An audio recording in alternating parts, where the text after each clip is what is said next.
తోడైనాడు. ఈ శోధన నుండి నన్ను తప్పించగలుగుతాడు. హల్లెలూయా. నా దేవుడు నాకు తోడైనాడు. ఈ బలహీనమైన సమయములో నాకు బలమును దయచేయగలుగుతాడు.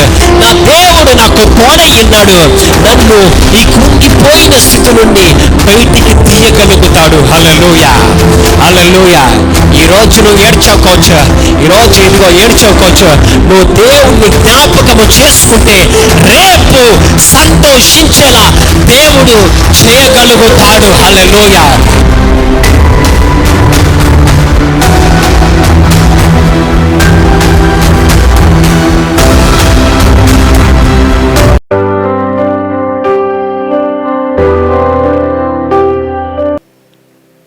సామెతలు 19వ అధ్యాయము 20-21 వచనము చదువుదాం. నీవు ముందుకు జ్ఞానివగుటకై ఆలోచన విని ఉపదేశము అంగీకరించుము. హల్లెలూయా. ఆలోచన, నువ్వు జ్ఞానివి అవ్వడానికంట నువ్వు ఆలోచనలు వినాలంట.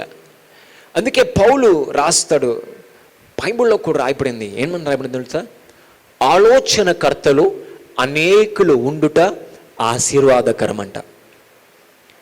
అంటే నీకు ఆలోచన చెప్పేవారు నీకు ఉండాలి అని వాక్యం సెలవిస్తోందని. నీకు మంచి మార్గములు చెప్పేవాళ్ళు నీకు ఉండాలి. అర్థమవుతుందని? నీకు ఆలోచన చెప్పేవాళ్ళు ఉండాలి, నీకు మంచి మార్గము చెప్పేవాళ్ళు నీకు కావాలంట. You need that. వాక్యమే అంటా ఉన్నది, పౌలు కూడా అంటా ఉన్నాడు, ఆలోచన చెప్పేవారు ఉండాలి. ఎప్పుడైతే నువ్వు ఆలోచనలు వింటావో నువ్వు జ్ఞానివి అవుతావంట. You will become a wise person. నాకు అన్నీ తెలుసు, నేను సొంతంగా చేసుకుంటాను, నా దగ్గర డబ్బు ఉంది, లేదా దగ్గర నాదే ఉంది, లేదంట. అది కాదంటండి, అది కాదంట. ఆలోచన చెప్పేవాళ్ళు నీకు ఉండాలి. అది నీ లోపల మంచి మనస్తత్వాన్ని బయటికి తీస్తుంది. ఆ నడవడి, ఆ స్వభావము నీ లోపల నుంచి మంచి క్వాలిటీస్ని బయటికి తీస్తుంది.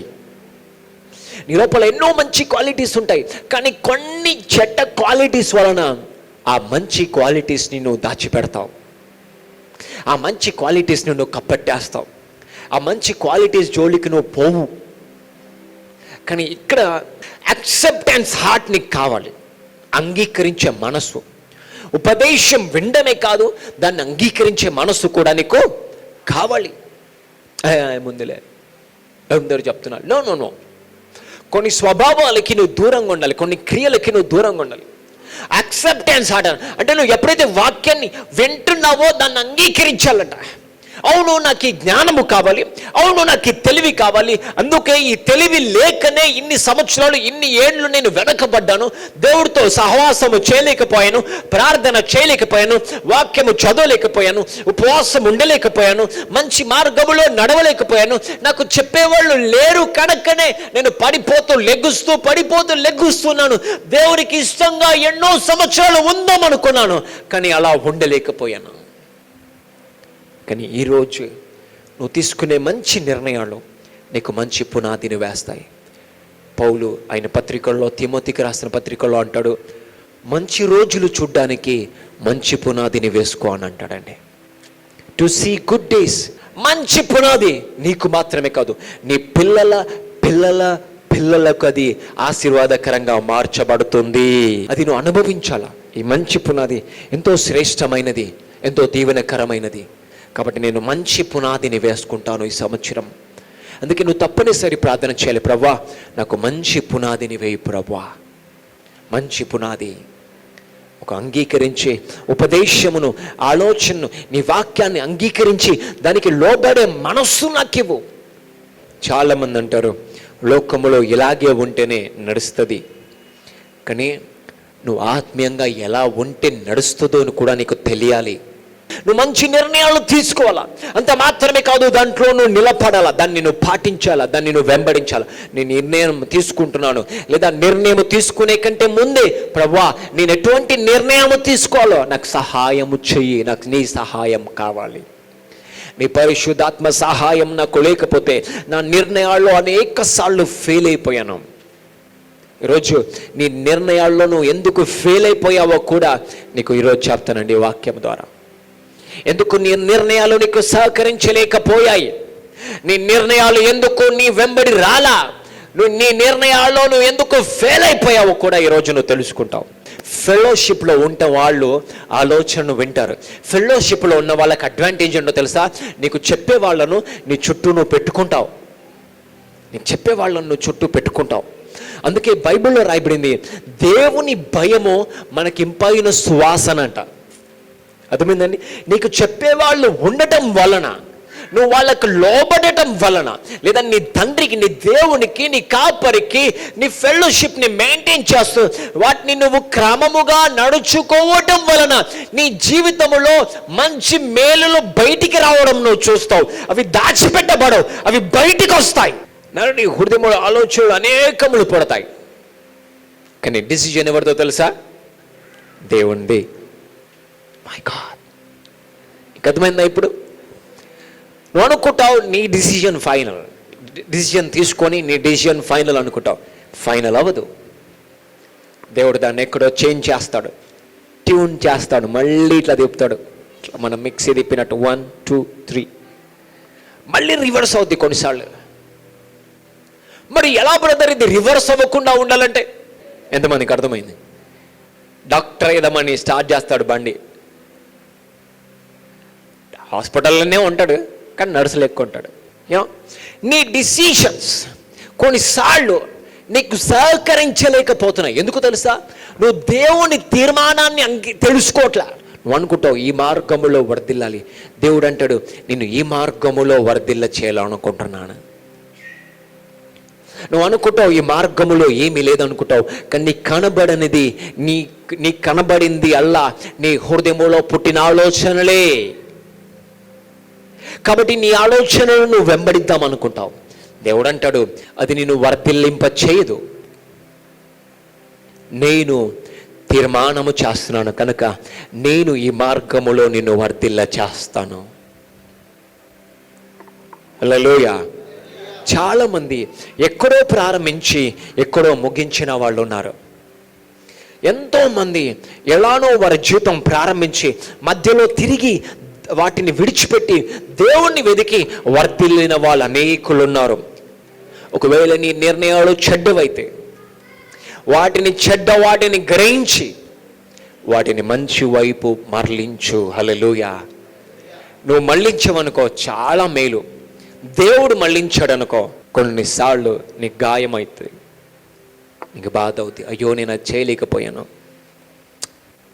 అని. కానీ నువ్వే జ్ఞాని అవ్వడానికి ఈరోజు ఈ ఆలోచన నువ్వు వినాలంట.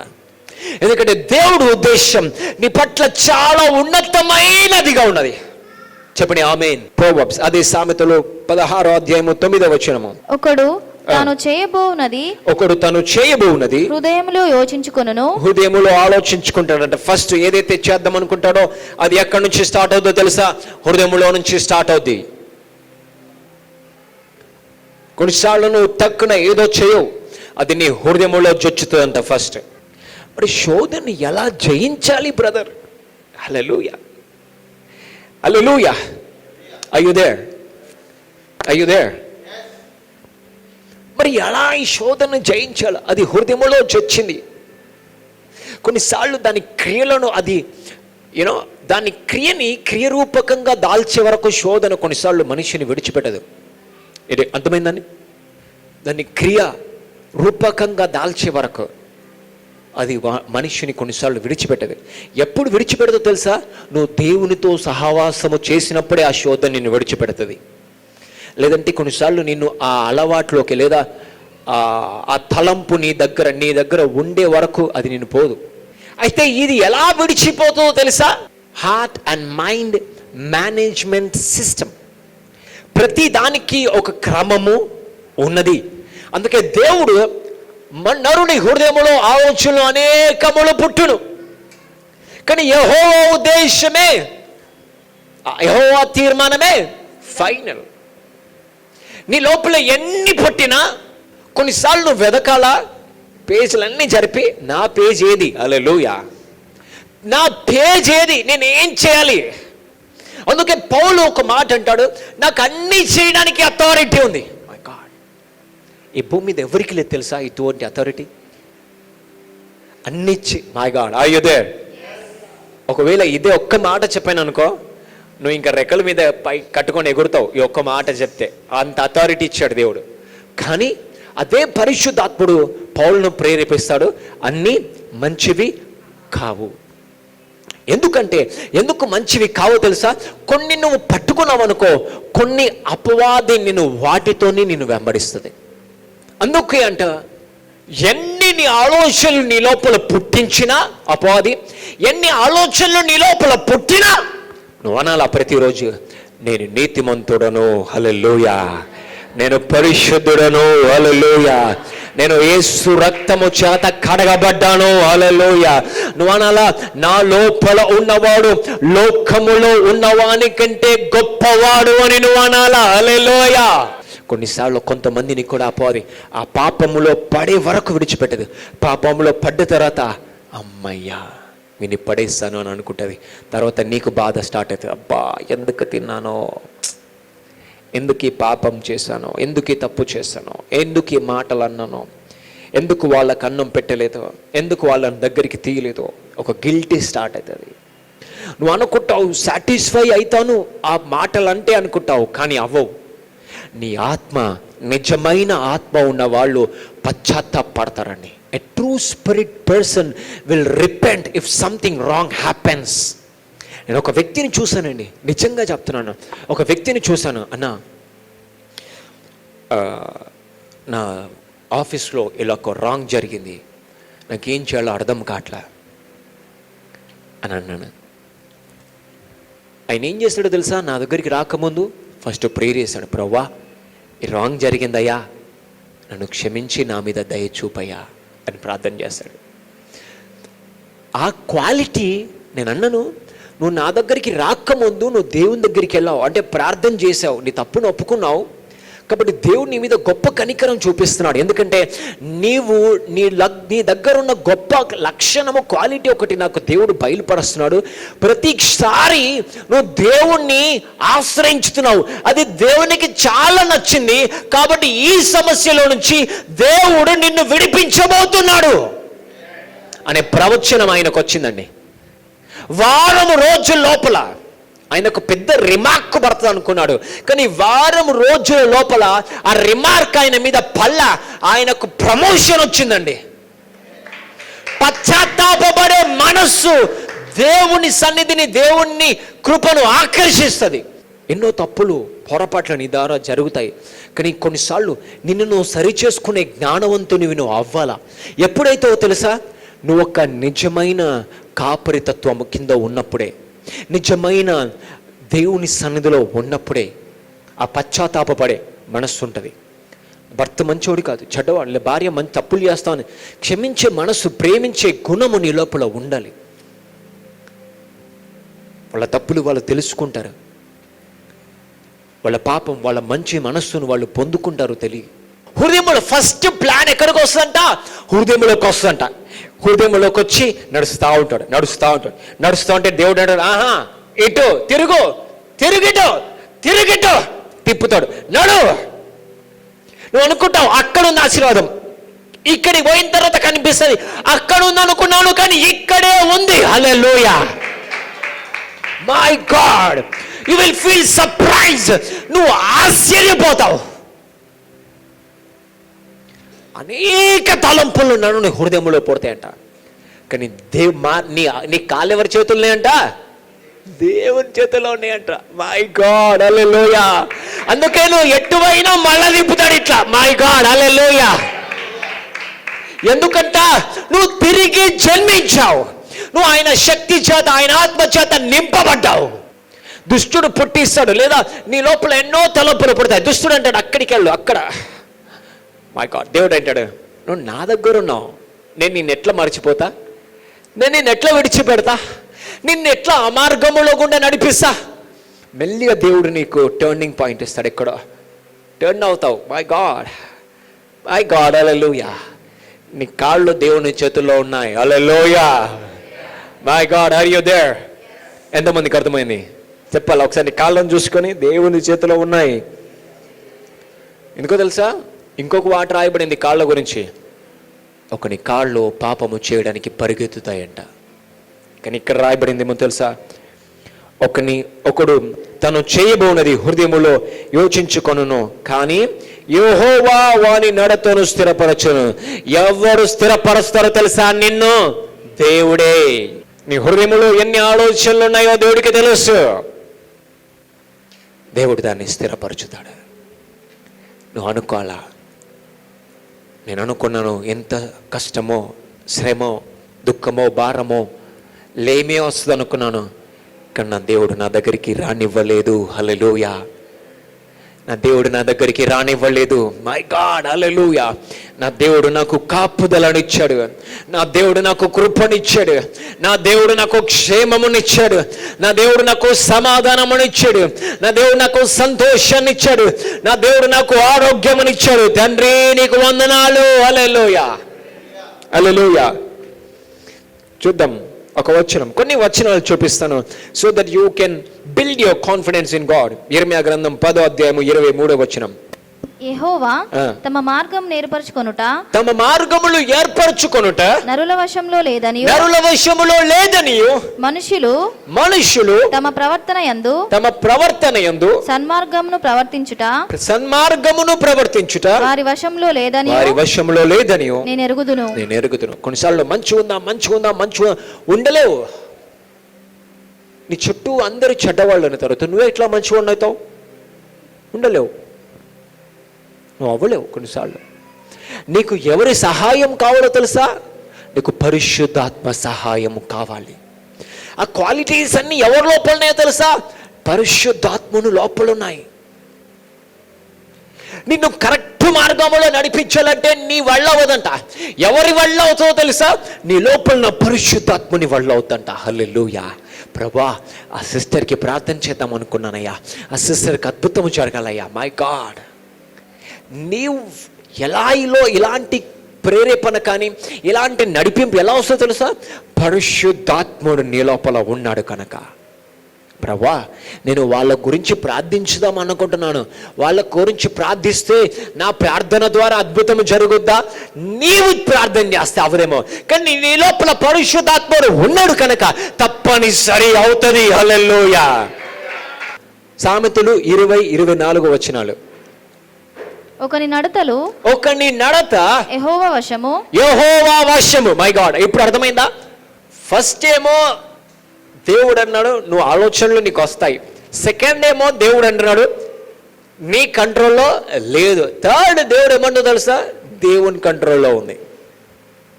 స్టెప్ బై స్టెప్ నేర్పిస్తాడు దేవుడు ఏదైనా. చదువు. ఒకని నడతలు యెహోవా వశము. తనకు సంభవింపబోవునది ఒకడు ఎట్లు తెలుసుకొనగలడు? ఒకడు ఎట్లా తెలుసుకుంటాడు? చాలాసార్లు నా పరిచర్య ప్రారంభించిన తర్వాత కొన్ని విషయాలు దేవుడు నాకు చూపెట్టాడు. ఇదిగో వీళ్ళు ఇలా ఉంటారు, పరిచర్య ఇలా ఉంటుంది, వీళ్ళు ఇలా ప్రవర్తిస్తారు, వీళ్ళు ఇలా చేస్తారు, వీళ్ళు ఇలా ఉంటారు, వాళ్ళకి చెప్పు, వాళ్ళ పరిచర్య ఇలా ఉండబోతుంది, వాళ్ళకి చెప్పు అని. తెలుసండి?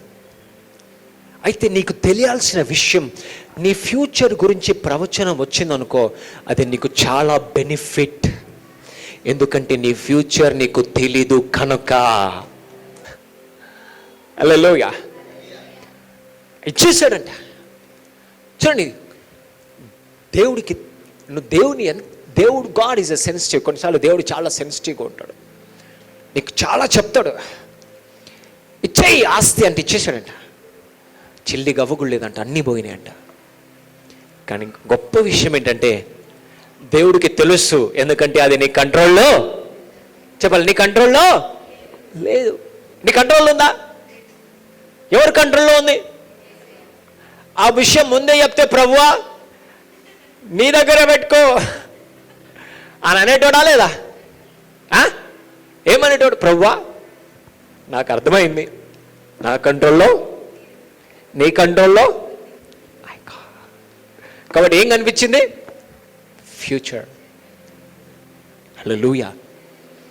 చూడండి, ఒకని నడత యెహోవా వశములో ఉందంట. Hallelujah. My God, everything is in God's control.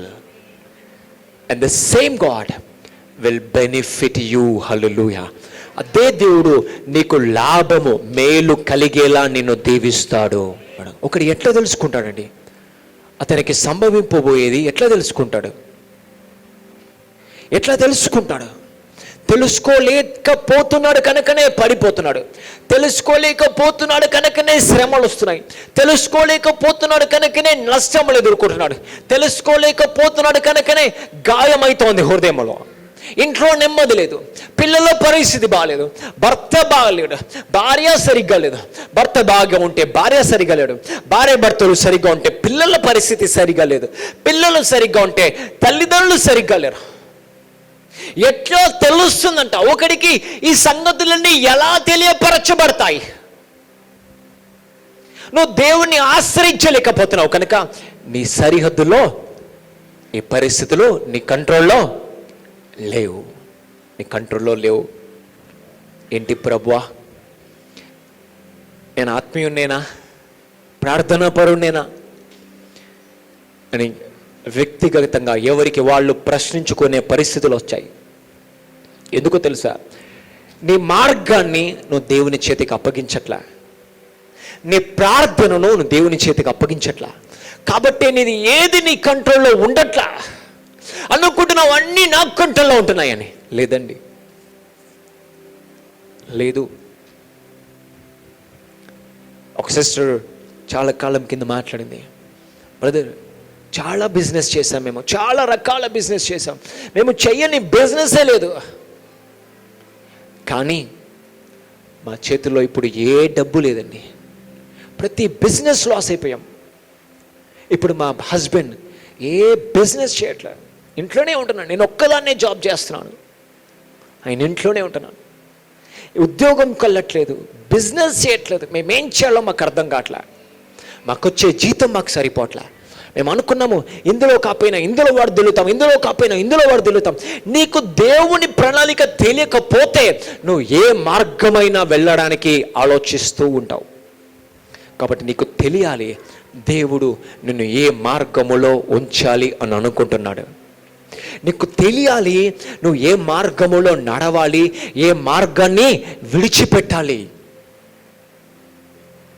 నువ్వు ఆలోచించాలి కొన్నిసార్లు, నేను ఎందుకు వర్ధిల్లలేకపోతున్నాను, నా కుటుంబం ఎందుకు వర్ధిల్లలేకపోతున్నది, నేను ఎందుకు సమాధానముగా లేను, నా కుటుంబంలో ఎందుకు సమాధానం లేదు, నాకెందుకు ఒక పర్ఫెక్ట్ థాట్ అనేది నా లోపల రావట్లేదు, మంచి ఆలోచన నేను ఎందుకు చేయలేకపోతున్నాను, నా వల్ల వదా, నాకు ఆ సామర్థ్యం లేదా. మై గాడ్, ఈరోజు దేవుడు నీతో ఉన్నాడు, నీకు అన్ని విధాలుగా తప్పకుండా సాయం చేయను గాక. చెప్పండి ఆమెన్, చెప్తాము ఆమెన్. మై గాడ్, చాలా మందిని కొన్నిసార్లు చెప్తే హృదయం భారం అయిపోతే, చాలామంది యవనస్తులు సైతం ప్రారంభించి వాళ్ళ చదువును ఆపేస్తున్నారు. They stopping their career. వారికి అర్థం కావట్లా. చాలా నలుగురిని చూసి వాళ్ళు అలాగే వెళ్ళాలేమో అనుకుంటున్నారు. అందుకే బైబిల్లో ఉంది, ఆలోచనకర్తలు అనేకులు, నీకు చెప్పేవాళ్ళు ఉండడం నీకు మేలు అంట, నీకు చెప్పేవాళ్ళు ఉండడం నీకు దీవెన, నీకు చెప్పేవాళ్ళు ఉండడం నీకు ఆశీర్వాదం. ఒక వచనం చదువుతాం, నేను ముగిస్తున్నాను. కీర్తనలు 17వ అధ్యాయము 5వ వచనము చదువుతాం. నీ మార్గముల యందు, నీ మార్గముల యందు నా నడకలను స్థిరపరచుకొని ఉన్నాను, నాకు కాలు జారలేదు. చూసావా, నీ మార్గములో అనేక సార్లు నువ్వు కాళ్ళు జారి పడిపోయావు. నువ్వు ఏర్పరచుకున్న మార్గములో అనేక సార్లు నువ్వు కన్నీరు విడిచావు. నువ్వు ప్లాన్ చేసుకున్న ప్లాన్స్లో అనేక సార్లు నువ్వు కాళ్ళు జారావు. అనేక కష్టములను, నష్టములను, శోధనలు, ఇరుకులను చూసావు. ఎందుకంటే అవన్నీ నీ ప్లాన్స్, అవన్నీ నువ్వు అనుకున్న మార్గాలు, అవన్నీ నువ్వు చేసిన తలంపులు, అవన్నీ నీ డిసిషన్స్.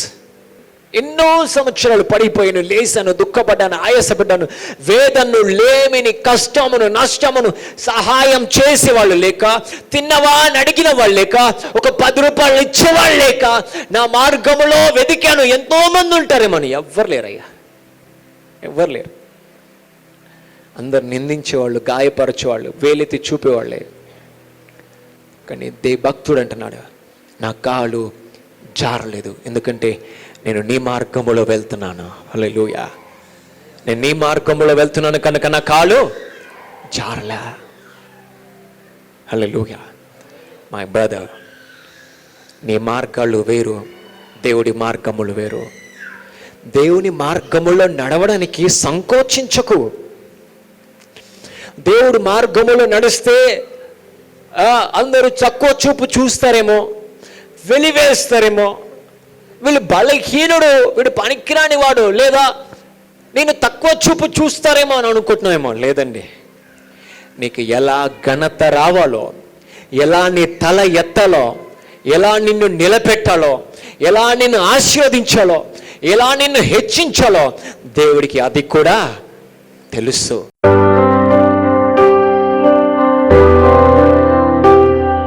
ఈ వాక్యం మిమ్మల్ని ఆశీర్వదించిందని మేము నమ్ముచున్నాము. కనుక ప్రార్థన చేసే కంటే ముందు ఒక విషయాన్ని జ్ఞాపకం పెట్టుకోండి. దేవుడు నువ్వు ఏ స్థలములో ఉన్నా నిన్ను దర్శించి నిన్ను స్వస్థపరచగలడు. ఆశగల ప్రాణమును దేవుడు తృప్తిపరుస్తాడని వాక్యంలో రాయబడింది.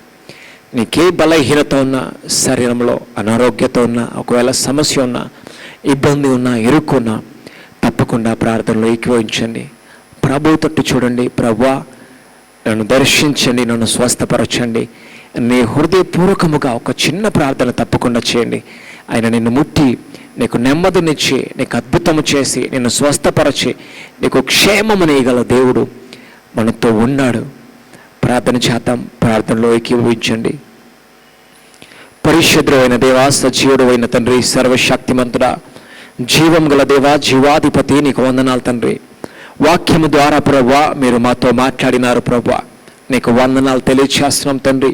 అలాగే ప్రభువా నా తండ్రి, నీ నామమున ప్రార్థిస్తున్నాను ప్రభువా. ఎందరైతే బలహీనతలో ఉన్నారో, ఇలుక్కులో ఉన్నారో, ఇబ్బందిలో ఉన్నారో ప్రభువా, నెమ్మది లేక సతమతమవుతున్నారో ప్రభువా, నీవు నమ్మదగిన దేవుడో ప్రభువా. మేము అయ్యా నీ సన్నిధిని వెతుకుచున్నామయ్యా. నువ్వు మాకు సహాయము చేయువాడవని నీ తట్టు చూచుచున్నామయ్యా. మనుష్యులను ఆశ్రయించుట కంటే నేను ఆశ్రయించుట మేలని వాక్యం సెలవుస్తుంది అయ్యా. నిన్ను ఆశ్రయించి ప్రార్థిస్తున్నాము నా తండ్రి. స్వస్థపరచండి. ఎముకలను, మాంసమును, కన్న నరములను, ప్రతి అవయమును సరిచేయమని ప్రార్థిస్తున్నాను. స్వస్థపరచమని ప్రార్థిస్తున్నాను. ప్రతి బలహీనత నుంచి, ప్రతి అనారోగ్యము నుంచి, ప్రతి నొప్పి నుంచి, ప్రతి దీర్ఘకాల రోగముల నుంచి విడుదల కలుగును గాక యేసు నామమున. ప్రతి డిప్రెషన్ నుంచి విడిపించండి అయ్యా. సరి అయిన తలంపులు పుట్టించండి. సరి అయిన నిర్ణయములు తీసుకునే కృపను చూపమని. నీవే నమ్మదగిన వాడో, నిన్ను ఆశ్రయించు నరుడు ధన్యుడు అన్నవయ్యా. నీకే మహిమ, ఘనత, ప్రభావములు చెల్లిస్తూ జీవము కలిగిన యేసు క్రీస్తు నామమున ప్రార్థిస్తున్నాము తండ్రి. Amen, amen, amen. Hallelujah. God bless you all. Amen.